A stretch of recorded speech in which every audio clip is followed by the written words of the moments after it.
अक्सर stock market में trading के बारे में सुनते हैं। कितने लोग ट्रेडिंग करके लाखों में प्रॉफिट्स कमा लेते हैं, वहीं कितनों को हजारों का लॉस भी होता है।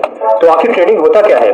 ट्रेडिंग और इन्वेस्टमेंट में क्या फर्क है? ट्रेडिंग के कितने टाइप्स होते हैं और क्या ट्रेडिंग से रेगुलर इनकम कमाया जा सकता है?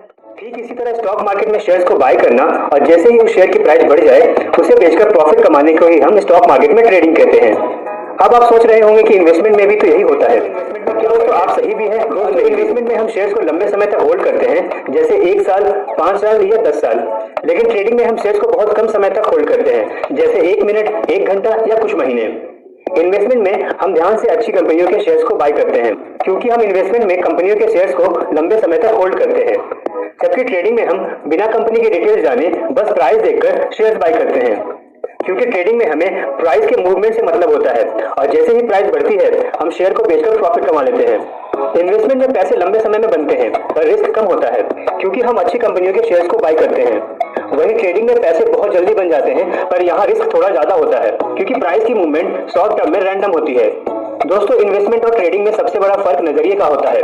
अगर हमने किसी कंपनी को स्टडी करके उसके बिजनेस को समझकर और ये सोचकर शेयर बाय किया है कि कंपनी लंबे समय में बहुत ग्रो करेगी, तो हम इसे इन्वेस्टमेंट कहेंगे। और अगर हमने किसी कंपनी के शेयर्स बिना कंपनी को स्टडी किए बस प्राइस के पैटर्न्स को देखकर बाय किया है, ताकि जैसे ही प्राइस बढ़े हम उसे बेचकर प्रॉफिट कमा ले, तो हम इसे ट्रेडिंग कहेंगे।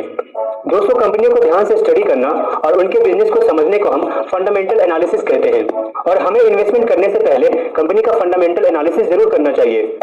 पर अगर हम बस कंपनियों के शेयर्स के प्राइस को स्टडी करते हैं और उसके पैटर्न को प्रेडिक्ट करने की कोशिश करते हैं, तो हम इसे टेक्निकल एनालिसिस कहते हैं।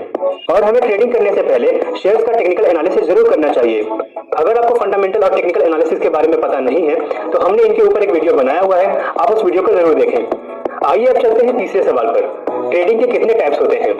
दोस्तों ट्रेडिंग के बेसिकली 4 टाइप्स होते हैं।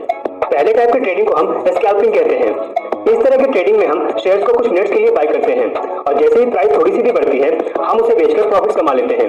एग्जांपल के लिए, अगर हम एक कंपनी के 10,000 शेयर्स 100 रुपए की प्राइस पर बाय करें और कुछ मिनट्स बाद जब शेयर्स की प्राइस 100 रुपए से बढ़कर 100 रुपए 50 पैसे हो जाए तो उसे बेचकर 5,000 रुपए का प्रॉफिट कमा लें, तो इसे हम स्कैल्पिंग कहेंगे। दूसरे टाइप की ट्रेडिंग को हम इंट्राडे ट्रेडिंग कहते हैं। इस तरह की ट्रेडिंग में हम शेयर्स को कुछ घंटों के लिए रखते हैं और सेम डे मार्केट क्लोज होने से पहले तक शेयर्स को सेल करके प्रॉफिट्स कमाते हैं। तीसरी टाइप की ट्रेडिंग को हम स्विंग ट्रेडिंग कहते हैं। इस तरह की ट्रेडिंग में हम शेयर्स को कुछ दिनों तक होल्ड करते हैं और 1 या 2 वीक्स के अंदर शेयर्स को सेल करके प्रॉफिट्स कमाते हैं। और चौथे टाइप की ट्रेडिंग को हम पोजीशन ट्रेडिंग कहते हैं। इस तरह की ट्रेडिंग में हम शेयर्स को कुछ वीक से लेकर कुछ मंथ तक होल्ड करते हैं और फिर उनको सेल करके प्रॉफिट कमाते हैं। दोस्तों अब हम आ गए अपने आखिरी सवाल पर, क्या ट्रेडिंग से रेगुलर इनकम कमाया जा सकता है? दोस्तों ट्रेडिंग से रेगुलर इनकम कमाना बिल्कुल पॉसिबल है, पर आसान नहीं। ट्रेडिंग से रेगुलर इनकम कमाने के लिए हमें सबसे पहले पैसों की जरूरत होगी, क्योंकि ट्रेडिंग में अगर हम प्राइस की छोटी मूवमेंट से अच्छा पैसा कमाना चाहते हैं तो हमें ज्यादा शेयर्स लेने पड़ेंगे, जिसके लिए हमें ज्यादा पैसों की जरूरत पड़ेगी। पैसों के साथ साथ हमें टेक्निकल एनालिसिस की अच्छी नॉलेज होनी चाहिए, तभी हम प्राइस के पैटर्न को समझ सकेंगे और सही टाइम पर शेयर्स को बाय या सेल कर पाएंगे। इसके साथ साथ हमें लॉस को कम से कम रखने के लिए स्टॉप लॉस के यूज को अच्छे से समझना होगा। स्टॉप लॉस के ऊपर हमने अलग से एक वीडियो बनाया हुआ है, आप उस वीडियो को जरूर देखें। और दोस्तों ट्रेडिंग में सबसे इंपॉर्टेंट है लगातार अपनी गलतियों से सीखना और हार ना मानना, क्योंकि हर सक्सेसफुल ट्रेडर सक्सेसफुल तभी होता है जब वो लगातार अपनी ट्रेडिंग को अच्छा करता जाता है। तो अगर आप भी एक सफल ट्रेडर बनना चाहते हैं तो इन सारे पॉइंट्स को अच्छे से फॉलो